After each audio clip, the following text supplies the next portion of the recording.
우리가 이제 예수를 구주로 믿어요.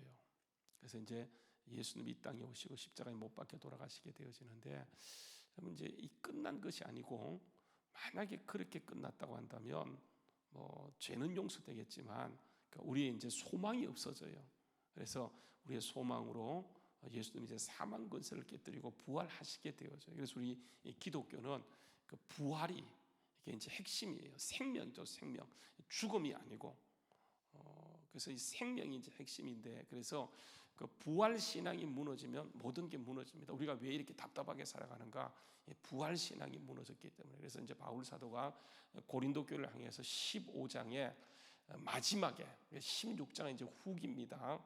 인사들을 하고 자기를 도와줬던 사람들을 얘기하고 15장으로 이제 끝을 내게 되어지는데, 15장 마지막에 와서 고린도 교회가 그렇게 무기력할 수밖에 없는 것은 부활 신앙이 무너졌기 때문이다. 그렇게 얘기하면서 다시 한번 12절로 가서 보게 되면 그런 얘기를 합니다. 15장 12절 말씀 보게 되면 그리스도께서 죽은 자 가운데서 다시 살아났다 전파되셨거늘 너희 중에 어떤 사람들은 어찌하여 죽은 자 가운데서 그 부활을 없다 하느냐, 그렇게 얘기하는 거예요. 그러니까 고린도 교회가 저렇게 타협하고 저렇게 되어지는 것은 이제 그 부활 신앙이 무너졌기 때문에, 그래서 이제 부활에 대한 것을 얘기하게 되어지는데, 어제 읽었던 말씀을 보게 되면 이런 말씀의 전제하에서 가정을 하는 거예요. 가정. 그러니까 부활이 우리 신앙에 가장 중요하다는 것을 얘기하는 거예요. 그래서 여러분 보십시오. 12절부터 19절 말씀에 보게 되면 가정을 합니다. 이렇게 얘기합니다. 아까 12절 말씀에서 어찌하여 예수님이 부활하셨건만 너희 가운데 부활이 없다느냐 하면서 그 13절, 14절 쭉 보게 되면 만일 가정이 있죠, 그죠? 죽은 자의 부활이 없으면 그리스도도 다시 살지 못하였으리라. 그리스도께서 가정입니다. 만일 다시 살아지 못하셨으면 우리가 전파하는 것도 헛것이고 너희의 믿음도 이게 헛것이다. 거짓말이라고 하는 거예요. 그래서 여러분 쭉 가정을 또 하죠, 그죠? 15절도 보게 되면 그런 말씀합니다. 또 우리가 하나님의 거짓 증거로 발견되리니 우리가 하나님이 그리스도를 다시 살리셨다 증언하였습니다. 만일, 이 가정입니다. 죽은 자가 다시 살아나는 일이 없으면 하나님이 그리스도를 다시 살리지 아니하셨으리라. 16절도 만일, 이렇게 얘기하면서 이렇게 계속 가정을 하게 돼요. 근데 그 가정 가운데 여러분 그 19절 말씀에 보면 이런 얘기합니다.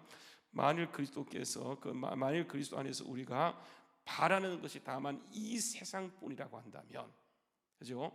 모든 사람 가운데 누가요? 우리가 가장 불쌍한 사람이 되어지는 거예요. 그러니까 주님 이 땅에 오시고 부활하신 것은 우리가 이 땅이 중심이 아니에요. 그러니까 우리는 항상 이 땅이 중심이잖아요, 그죠? 근데 그 주님은 이 땅을 주고자 하는 것이 아니라 영혼을 주시기 원하는 거예요. 천국을 주시기 원하세요. 그래서 그분이 사망을 깨뜨리시고 부활하셨어요. 그래서 우리의 소망은 항상 부활 신앙이에요. 그러니까 죽지만 다시 사는 거죠. 그러니까 이걸 주님께서는 가르치셨고 이걸 그 십자가 부활을 통해서 이루셨어요. 그래서 여러분 이 땅에 오셔서 돌아가시는 그분을 예수라 그래요. 예수. 그래서 여러분 우리 예수님이 태어날 때에 마태복음 1장입니까 보게 되면 이렇게 이름을 줘줘요. 천사 가브리엘 천사가 나타나서 이름을 지어주는데 처녀가 잉태 아들을 낳는데 그 이름을 임마누엘 하리라 하면서 그 이름을 예수라리니 이는 저희 죄에서 자기 백성을 저희 죄에서 구원할 자라, 그렇게 얘기해요. 그러니까 예수는 구원이에요. 근데 여러분 그래서 예수님은 돌아가세요. 그래서 이 땅에 예수님의 삶은 비참한 삶을 사세요. 정말 비참한 삶.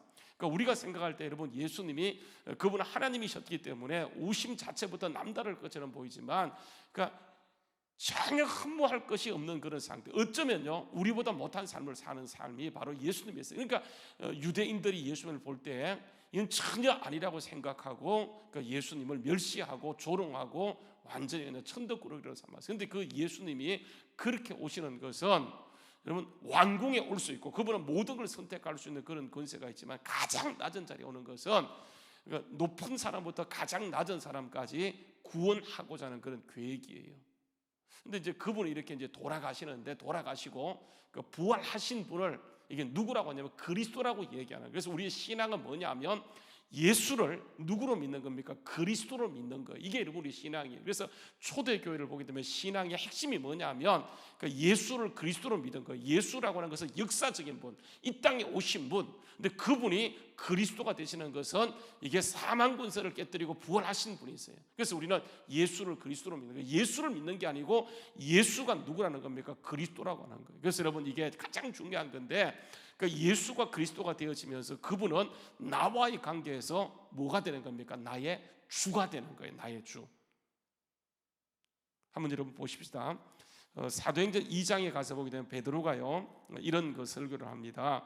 그 사도행전 2장에 성령이 임하고 그 성령의 말함에 따라서 바른 방언으로 다른 방언으로 말하기 시작할 때 사람들이 그 다른 방언으로 말하는 것들을 보면서 그들이 미쳤다, 술 취했다고 했을 때 베드로가 일어나서 이것은 술 취한 것이 아니고 성경의 요엘서를 통해서 예언된 성령의 임한 사건인데 예언하고 환상 보고 춤을 추고 노래할 것이고 이런 얘기를 쭉 하면서 여러분 이런 얘기를 합니다. 한번 보세요. 끝에 가서 보게 되면 36절 말씀, 2장 사도행전 2장 36절 말씀에 보게 되면 그런즉 이스라엘 온 집은 확실히 알지니 너희가 십자가에 못 박은 이 예수예요.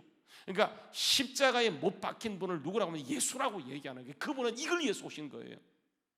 그러니까 여러분 예수님 오신 목적은 십자가에 죽게 오신 거예요. 그래서 예수님은 십자가를요 어떻게 받아들이냐면 영광으로 받아들여요. 영광, 하나님의 뜻을 이루는 영광.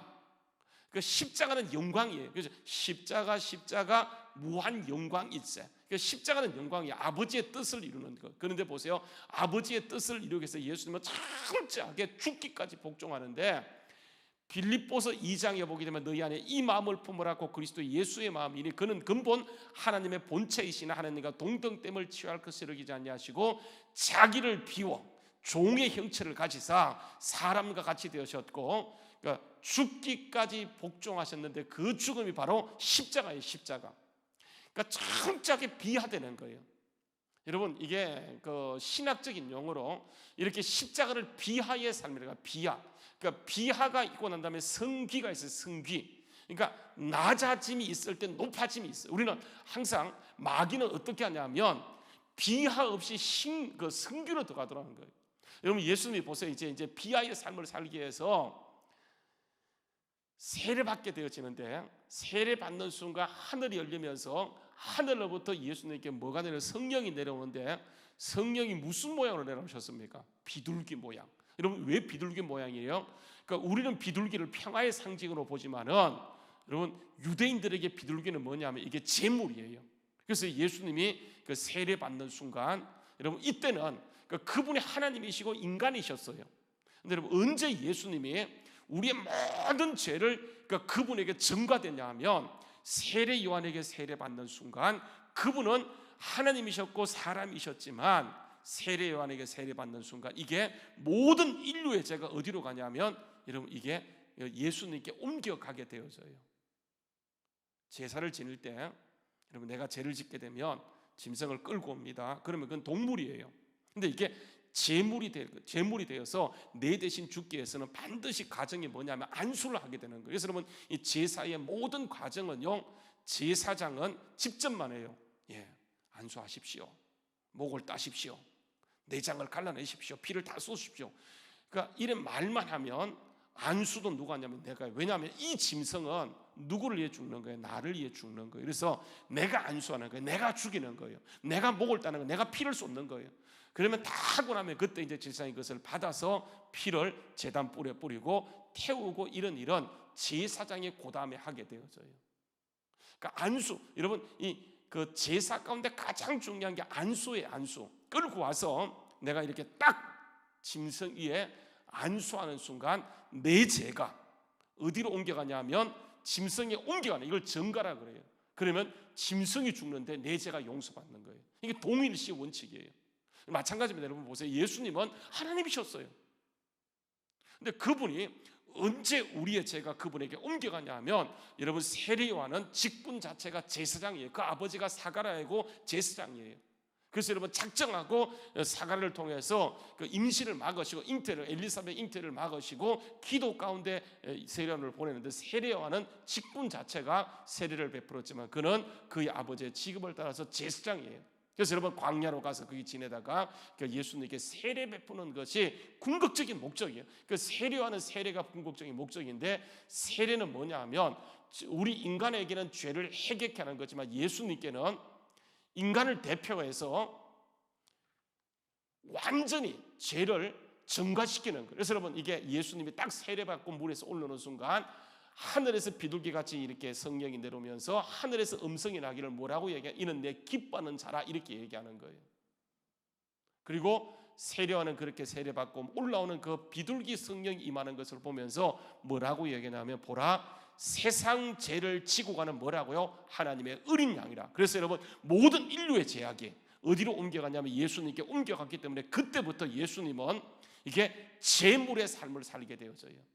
그래서 완전히 여러분 동떨어집니다. 지금까지는요 가정을 열심히 돌봤었어요. 그런데 여러분 보십시오, 딱 이게 세례받는 순간 가정을 뛰쳐나와요.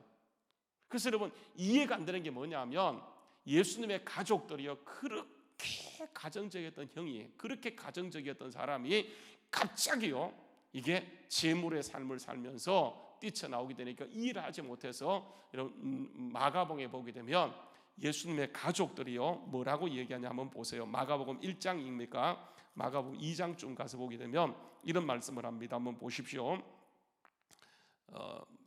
마가복음 보게 되면 이렇게 얘기합니다. 마가복음 3장이네요. 마가복음 3장 보십시오.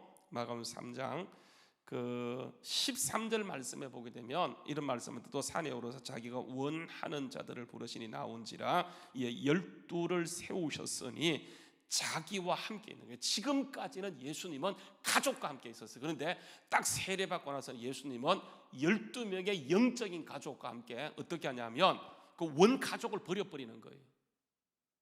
왜냐하면 여러분 이게 영적인 의미가 뭐냐면 이거는 이게 완전히 재물이에요. 그래서 12명을 세우시고 그들과 함께 있게 하시고 또 보내서 전도도 하며 귀신을 내쫓는 권능도 가지게 하려면 이래 12를 세우셨으니 하면서 12명의 이름이 쭉 나옵니다. 그리고 보게 되면 20절에요. 그 12명과 함께 집에 들어가시니 무리가 모이고 식사할 겨를도 없이 예수님은 막 사역을 시작하시는데, 여러분 보십시오. 21절에 보게 되면 누가 등장해요? 예수님의 누구라고요? 친족들이. 이게 누구냐면 예수님의 가족들입니다. 예수님의 가족, 마리아, 예수님의 아우들. 지금까지와는 전혀 다르니까. 그래서 뭐라고 얘기하냐면 보세요. 친족들이 듣고 그를 뭐 했어요? 붙들려 나오니 이는 그가 뭐 했어요? 미쳤다.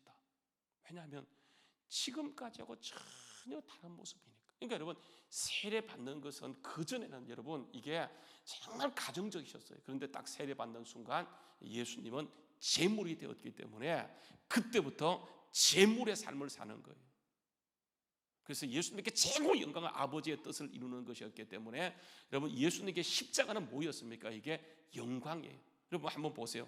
요한복음에 가서 보게 요한복음 7장에 그런 말씀을 합니다. 요한복음 7장 말씀에 보게 되면 쭉 얘기합니다. 예수님이 쭉 얘기해놓고 37절 요한복음 7장 37절 말씀에 가서 보게 되면 명절 끝날 곧 큰 날에, 그러니까 예수께서 외쳐 이르시되 누구든지 목마르거든 뭐하라고요? 내게로 와서 마시라, 이렇게 얘기하는 거예요. 그리고 나를 믿는 자는 성경의 이름과 같이 그 배에서 생수의 강이 흘러나오리라고 얘기하는데, 39절 말씀 보게 되면 이는 그를 믿는 자들이 받을 뭘요? 성령을 가리켜 말씀하신 것이라, 이렇게 해놓고 갈로를 딱 칩니다. 갈로 친 것을 보게 되면 예수께서 아직 뭘 받지 아니했어요? 영광을 받지 아니했기 때문에 뭐가 그들 속에 없었다고요? 성령이 그들에게 계시지 아니했다. 여러분 이게 무슨 말씀이냐면 예수님은 이 땅에 오셔서 그분은 제물로 사시면서 제물로 돌아가시게 되어지는데, 그러니까 예수님이 십자가에서 우리의 죄가 깨끗하게 용서되어져요. 여러분 예수님이 보세요. 이게 그 세례 받을 때 다른 사람과 한 가지 다른 특징이 뭐냐면, 다른 사람들은 요한이 세례 베풀 때 세례를 베풀면서 회개하라 이것들 하면서 책망을 했어요. 근데 여러분, 예수님은 딱 나왔을 때 세례 받는 순간 뭐가 내려오셨어요? 성령이 내려오시게 되어져요. 그러니까 예수님 보세요. 다른 사람은 성령이 임하지 않는데, 그러니까 예수님이 성령을 받을 때, 세례 받을 때 성령이 오시는 것은 예수님은 뭐가 없었어요? 우리와 똑같지만 그 속에 죄가 없었어요. 그래서 세례 받는 순간 성령이 내려오셨는데, 예수님이 보세요. 오셔서 예수로 살아가시면서 그분이 십자가에 못 박혀 돌아가시는 것은 그러니까 우리의 죄를 깨끗게 하는 거예요. 여러분, 이게 예수님께는 영광이에요. 그럼 보세요. 우리가 이렇게 예수님의 십자가를 통해서 그분이 돌아가실 때, 이거는 개인적으로 죽는 것이 아니고 인류를 대표해서 그분이 돌아가시는 거예요. 그래서 여러분, 그분이 십자가에 돌아갈 때 그 십자가에서 그분은 제물로 돌아가셨기 때문에, 제물로 죽기 때문에 우리의 죄가 다 옮겨갖고 우리의 죄가 십자가에서 박살나요. 그래서 여러분, 우리는 그때부터 예수 믿게 되면 여전히 연약함 가운데 있지만 하나님이 볼 때 우리를 뭐라고 불러주냐면 의인이라고 불러주게 돼요. 그리고 예수를 구주로 고백하는 순간 우리에게 누가 임하세요? 성령이 임하세요. 그래서 여러분, 다시요, 요한복음 7장 말씀에 보게 되면 이렇게 얘기합니다. 누구든지 목마르거든 내게로 와서 나를 마시라. 그리하면 생수의 강이 그 바에서 흘러 넘치게 되는데, 이는 그를 믿는 자들이 받을 성령이 가르쳐 말씀하신 것이라. 예수께서 아직 영광을 받지 아니했기 때문에. 여러분, 이 영광은 부활이 아니고 뭐냐 하면 이게 십자가예요. 십자가. 그러니까 십자가에 돌아가시고 그 사실을 믿는 우리에게 뭐가 임하냐면 성령 임해서 그 배에서 이게 조금이 아니고 흘러 넘치는 역사가 있게 되어져. 이게 뭐냐면 그러니까 예수를 그리스도 믿는 고백, 놀라운 그 승리예요. 그래서 우리에게 십자가도 중요하지만 이게 모든 것의 완성은 부활이기 때문에 가장 중요해요. 그래서 여러분, 우리 캐톨릭과 그러니까 구교와 신교를 따진다고 한다면 구교는요, 강조점을 어디에 두냐면 이게 십자가에 두요. 그래서 여러분, 캐톨릭의 십자가를 보게 되면 아직도 예수님이 그렇게 달려 있어요. 그러나 우리는요, 십자가 아예 없는 교회도 있지만은, 그러나 십자가를 없애면 이게 또 우리가 그 심벌이고 상징인데, 그래서 여러분 십자가를 두지만 저 십자가, 우리 개혁교회 개신교를 가서 보게 되면 십자가 예수님이 달려 있지 않고 그 빈 십자가예요. 예수님은 부활했다는 것을 강력하게 전해요. 그래서 캐톨릭을 가서 보게 되면 굉장히 어둡습니다. 무거워요. 그런데 여러분, 교회는 가서 보게 되면 어때요? 굉장히 밝고 경쾌해요. 왜냐하면 우리가 사망 권세를 깨뜨리고 승리하신 그 예수님을 믿는데, 우리에게 그분이 어떻게 오셨냐 하면 이게 생명으로 오셨고, 우리도 분명히 부활할 것을 믿기 때문에 우리가 이 땅만 아니에요. 그래서 여러분, 본문 말씀에 돌아가서 보게 되면 바울 사도가 이렇게 얘기합니다. 만일 19절요, 만일 그러니까 그리스도 안에서 우리가 바라는 것이 다만 이 세상뿐이라고 한다면 모든 사람 가운데 우리가 가장, 타국이란 말은 가장 불쌍한 사람이에요. 그래서 만일 이렇게 얘기해 놓고요, 만일을 5번 가정을 해놓고 20절 말씀에 갔으면 뭐라고 얘기하냐면 그러나 이렇게 얘기하는 거예요. 그러나, 완전히 반대로 얘기하는, 그러나 이제 그리스도께서 죽은 자 가운데서 다시 살아나사 잠자는 자들의 첫 열매가 되셨도다. 너무 명확한 거예요. 잠자는 자들의 첫 열매가 되셨도다고 얘기하면서 21절 말씀에 보게 되면 사망이 한 사람으로 말미암은 것처럼 그 부활도 생명도 누구로 임하느냐면 한 사람이, 한 사람.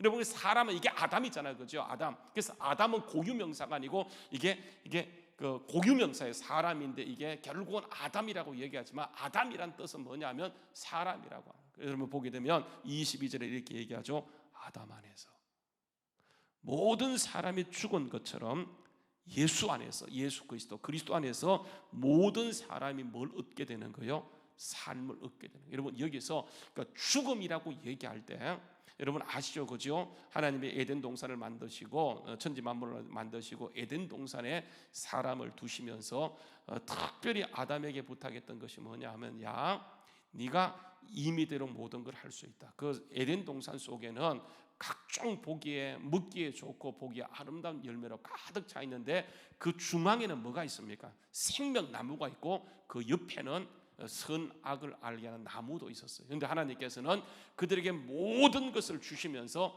당부하는 것이 뭐냐 하면, 네가 이 모든 것을 누릴 수 있지만은 누리기 위해서는 선악을 알게 하는 나무는 먹지 말라. 먹으면 어떻게 되는 게 반드시 죽는다고 얘기하게 되어져. 그런데 마귀가 와서 이것을 거짓말하죠. 그래서 마귀는요 항상 이게 속이는 자예요. 거짓말의 대가예요.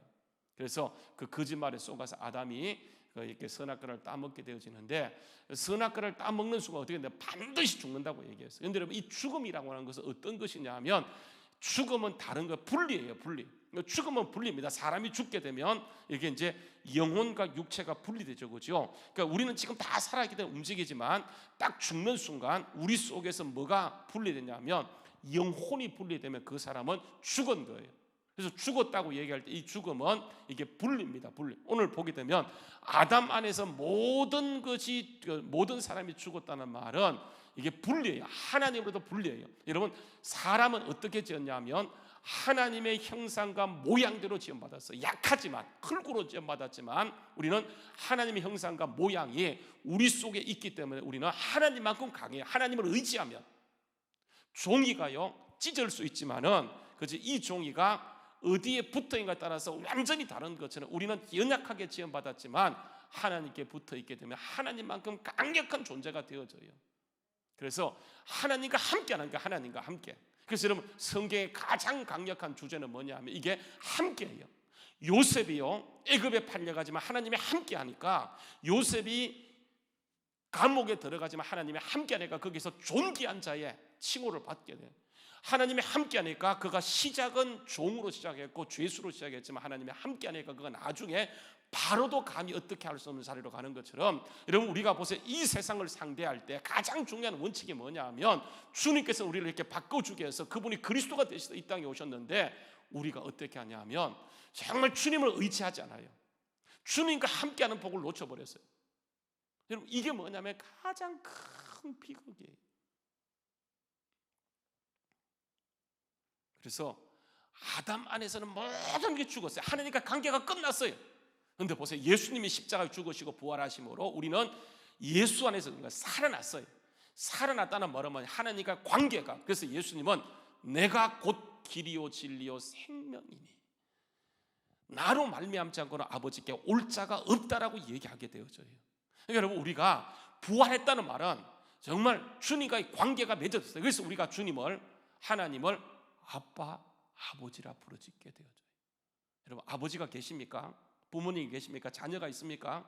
그렇잖아요, 그렇죠? 그런데 그 자녀가 나한테, 여러분, 만약에 뭔가를 요구하게 되면 없는 것도 빌려서라도 줘요, 그렇죠? 그런 것처럼, 그러니까 예수님은 우리와의 관계가 뭐냐면 끝났던 관계를 그분이 오셔서 십자가로 다시 하나님과 연결시켜 주었는데, 그래서 우리는 지금까지는 죄의 삶을, 하나님과 관계가 끝난 삶을 살았지만은 예수 믿고 부활 신앙을 가진 사람은 언제나요 주님을 의지하는 거예요. 주님은, 여러분, 우리가 예수님 부르게 되면 그분이 그래 너 왜 불렀어? 이렇게 하면 참 좋겠지만 그렇지 않아요. 그러나 분명히 그분은 우리의 아빠, 아버지가 되시기 때문에 그분을 부를 때, 그분을 주로 믿고 나가게 될 때 하나님은 보세요, 모든 것을 이루시고 모든 것을 여러분 역사하시는 분이 있어요. 이게 뭐냐면 결국은 관계예요. 근데 여러분, 이게요 문제가 뭔지 아세요?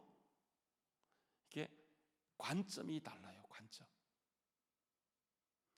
하나님이 정말 함께 한다는 것이 느껴지면 문제가 되지 않아요. 근데 여러분, 나는 기도하는데 하나님이 함께 하는 게 느껴지지 않아요. 그러니까 어떻게 하냐면 사람들이 막 자기가 해요. 자기가 합니다. 이게 가장 큰 문제예요. 한번 여러분 보세요. 제가 오늘도, 어제도 그렇고 오늘도 기도하는데 이 말씀이 제 마음속에 이렇게 오더라고요. 그래서 여러분 한번 보십시오. 이렇게 얘기합니다. 여러분 출애굽기 19장 말씀, 출애굽기 19장 말씀에 가서 보게 되면 이런 말씀을 하세요. 출애굽기 19장에 보게 되면 하나님이 이스라엘 민족을 이렇게 출애굽시키시는데 그들이 걸어갔던 것이 광야예요.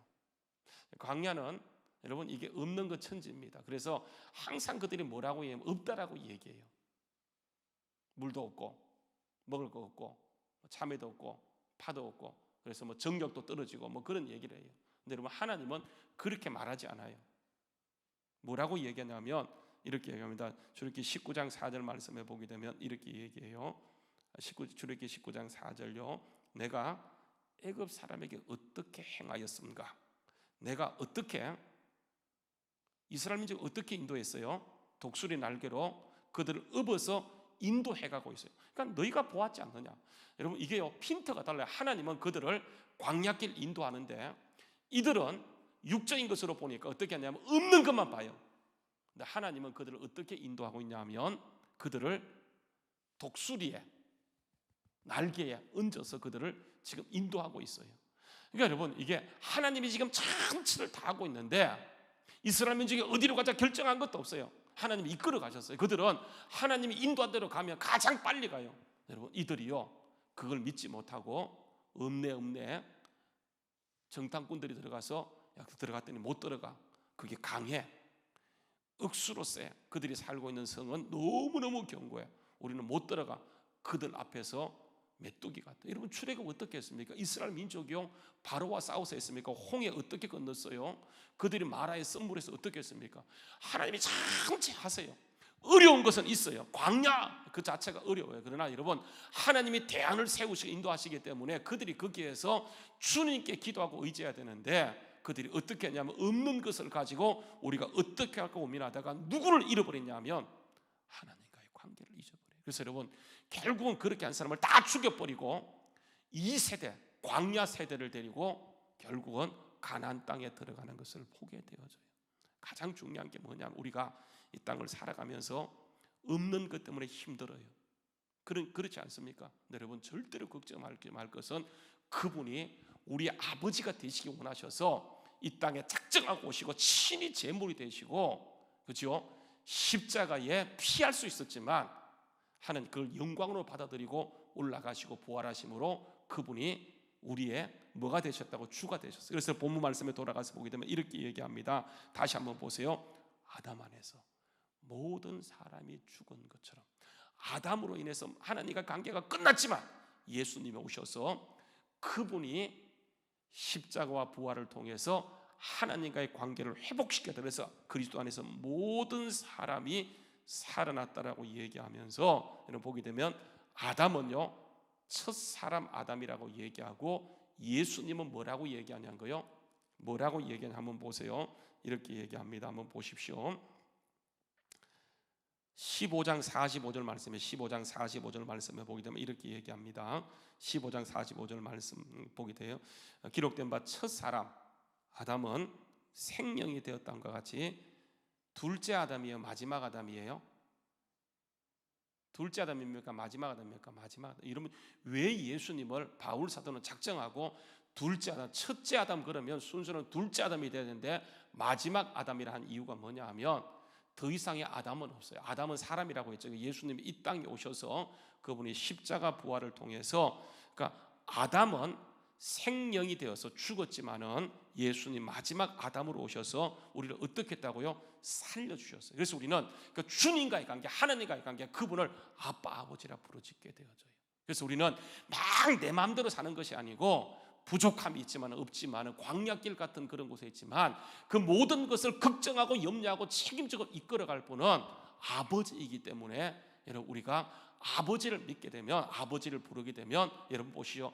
역사에서 가장 풍족했던 건 언제 아세요? 이스라엘 민족은 가장 없다고 하는 그때 광야 시대가 가장 풍족했었어요. 가장 풍족했었어요. 한번 여러분 성경 보세요. 하나님은 그런 계획을 가지고 우리를 이끌어가는데 우리가 결국은 뭐냐면 하나님을 믿지 않아요. 그러니까 하나님을 믿지 않는 사람은 자기가 합니다. 여러분 우리의 노력을 가소평가하는 거 아니에요. 열심히 해야 되지만 여러분 정말 주님께 기도하고 나가게 되면 하나님께서 이미 예비하신 것들을 이끌어가는데 하나님보다 내가 앞질러 가요. 내 생각이 앞질러 가요. 내 계획이 앞서갔어요. 기도하지 않고 여러분 그래서 보세요. 성경 말씀에 끊임없이 우리한테 하는 말이 뭐냐면 일을 행하는 여호와 그것을 만들며 성취하는 여호와 그 이름이 여호와라는 자가 이같이 일어나라. 너는 내게 부르지라. 내가 내게 응답하겠고 네가 알지 못하는 크고 비밀한 주님께서 하시고자 작정하시고 모든 것을 이루어 가는데 그 일을 이루기 위해서 우리에게 다짐하는 것이 뭐냐면 네가 기도하면 그 일을 내가 이루어질 거예요. 왜냐하면 이게 관계예요. 기도는 뭐냐면 여러분 우리가 주님과의 관계예요. 주님이 하실 것을 믿고 우리가 앞서가는 것이 아니고 그냥 주님께 엎드려 있게 되면 그래서 여러분 수만 마디의 말보다 주님을 설득시키는 것이 아니고 우리가 여기에서 주님 앞에 엎드려 있고, 그래서 여러분 기도의 가장 중요한 것은 뭐냐면 자기 포기예요. 주님, 나는 아무것도 할 수 없습니다. 주님께 맡기면 여러분 주님이 그때부터 크고 비밀한 것을 이루어 가는데, 구약 성경은요 이렇게 얘기해요. 이를 행하는 여호와, 그것을 만들며 성취하는 여호와, 그 이름이 여호와라는 자가 이같이 이르노라. 너는 내게 부르지라 내가 내게 응답하겠고 네가 알지 못하는 크고 비밀한 것을 내가 나타내리라. 이게 미래예요. 근데 보세요, 예수님이 오셔서 그 모든 것을 이루고 나서는 뭐라고 얘기하냐면, 내가 진실로 진실로 너희에게 이르노니 나를 믿는 자는 나의 하는 일도 그도 할 것이요 또한 이보다 큰 일도 하게 되리니 이는 내가 아버지께 감이라. 그래서 뭐라고 얘기합니까? 너는 내 이름으로 무엇을 구하든지 어떻게 한다고요? 내가 행하리니. 그러니까 여러분, 우리는 주님이 행하시는 것을 믿고 문제 앞에서, 홍해 앞에서, 요단강 앞에서 방법을 찾는 것이 아니고, 그래서 여러분 보세요, 홍해 앞에서 그들이 막 방법을 찾을 때 여러분 하나님이 들려줬던, 모세를 통해 들려줬던 음성이 뭐예요? 너희는 가만히 있어. 하나님이 이를 어떻게 구원하시는지 그걸 오늘 지켜보라. 나의 하나님 되심을 너희가 알게 될 것이다. 여러분, 십자가 부활을 통해서 그분의 하나님 되심이 드러나고 주 되심이 드러났기 때문에, 그분은 우리의 주가 되기 위해서 오늘 이 자리에 있기 때문에 우리가 그 문제 앞에 여러분 주님께 맡기고 기도하게 되면 주님이 이미 대안을 세우셨고, 그분이 생명의 능력으로 우리의 삶을 이끌어가는 은혜가 있게 될 줄로 믿습니다. 한번 따라서 예수 안에서 모든 것이 이루어졌다. 여러분, 이게 뭐냐면 선포예요. 너희가 내 이름으로 무엇을 구하든지라고 얘기할 때 주님 저것 주세요가 아니고 예수님께서 모든 것을 이루셨음을 믿고 여러분 그걸 향해서 명령하는 겁니다. 예수 안에서 이 사건은 이미 응답되었다. 믿음으로 주님과의 관계를 새롭게 하고 나가게 되면 여러분 불가능을 가능케 하시고, 정말 도저히 가능치 않는 홍해가 나누어졌던 것, 오늘도 그런 기적과 능력이 우리의 삶에 일어남을 믿고 언제나 하나님과의 관계에서 주님보다 앞서가지 않고 믿음으로 나가는 우리 모두 될 수 있기를 주의 이름으로 축원합니다. 기도하겠습니다.